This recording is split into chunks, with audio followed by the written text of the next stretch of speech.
Hi friends, black current ice cream അഥവാ grape ice cream നമുക്ക് എങ്ങനെയാണ് വീട്ടിൽ തയ്യാറാക്കേണ്ടതെന്ന് നോക്കാം. നല്ല പെർഫെക്റ്റ് ടേസ്റ്റോട് തന്നെ നമുക്കിത് വീട്ടിൽ തയ്യാറാക്കാൻ പറ്റും. അപ്പോൾ നമുക്ക് റെസിപ്പി ഒന്ന് കാണാം. അപ്പോൾ ആദ്യമായിട്ട് നമുക്ക് കുറച്ച് ഉണക്കമുന്തിരി കുതിരാനായിട്ട് വെക്കാം. ഇത് കുരുവില്ലാത്ത ഉണക്കമുന്തിരിയാണ്.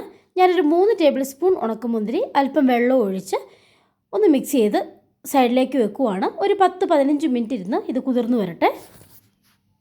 ഇനി നമ്മൾ ഫ്രഷ് ആയിട്ടുള്ള സീഡ്ലെസ് ഗ്രേപ്സ് ആണ് എടുത്തിരിക്കുന്നത്, കുരുവില്ലാത്ത ഗ്രേപ്സ്.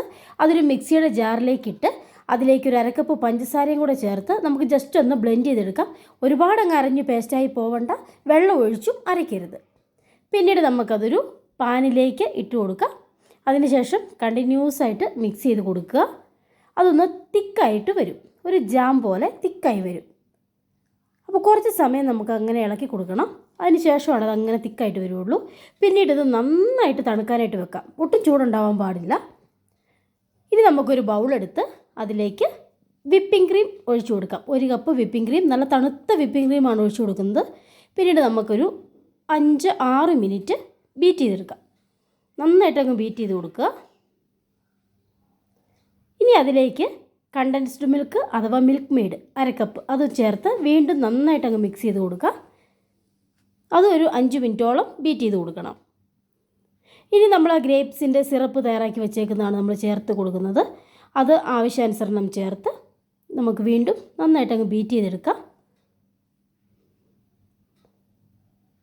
ഇപ്പോൾ നമ്മൾ ഗ്രേപ്സിൽ പഞ്ചസാര ചേർത്തിട്ടുണ്ടായിരുന്നു. കണ്ടൻസ്ഡ് മിൽക്കും ഒക്കെ കൂടെ ആകുമ്പോൾ നമുക്ക് ആവശ്യത്തിന് മധുരം ഉണ്ടാവും. ഇനി നമ്മൾ കുതിരാനായിട്ട് വെച്ചിരുന്ന ഉണക്കമുന്തിരി ഇതിലേക്ക് ചേർത്ത് കൊടുക്കാം. ഈ ഉണക്കമുന്തിരി നിങ്ങൾക്ക് കൂടുതൽ കഴിക്കാൻ ഇഷ്ടമാണെങ്കിൽ ഐസ്ക്രീമിൽ നമുക്ക് കൂടുതൽ ചേർത്ത് കൊടുക്കാം. അതിന് പ്രത്യേകിച്ച് കണക്കൊന്നുമില്ല. ഇനി ഇതൊരു കണ്ടെയ്നറിലേക്ക് നമുക്ക് ഒഴിച്ചു കൊടുക്കാം.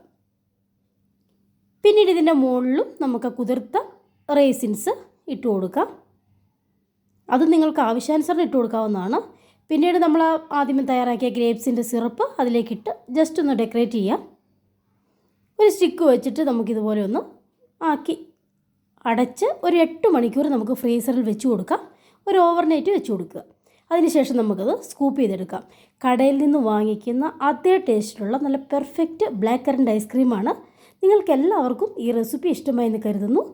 അപ്പോൾ ഈ റെസിപ്പി ഇഷ്ടമായെങ്കിൽ നിങ്ങൾ വീട്ടിൽ തയ്യാറാക്കി നോക്കണം. കമൻറ്റ് ബോക്സിൽ കൂടി അഭിപ്രായം അറിയിക്കണം. മാത്രമല്ല നമ്മുടെ ചാനൽ ലൈക്ക് ചെയ്യുക, ഷെയർ ചെയ്യുക, സബ്സ്ക്രൈബ് ചെയ്യുക. അപ്പോൾ ഇനിയും നല്ല നല്ല വീഡിയോസ് നമ്മൾ അപ്ലോഡ് ചെയ്യുന്നതാണ്. Thanks for watching. ബൈ.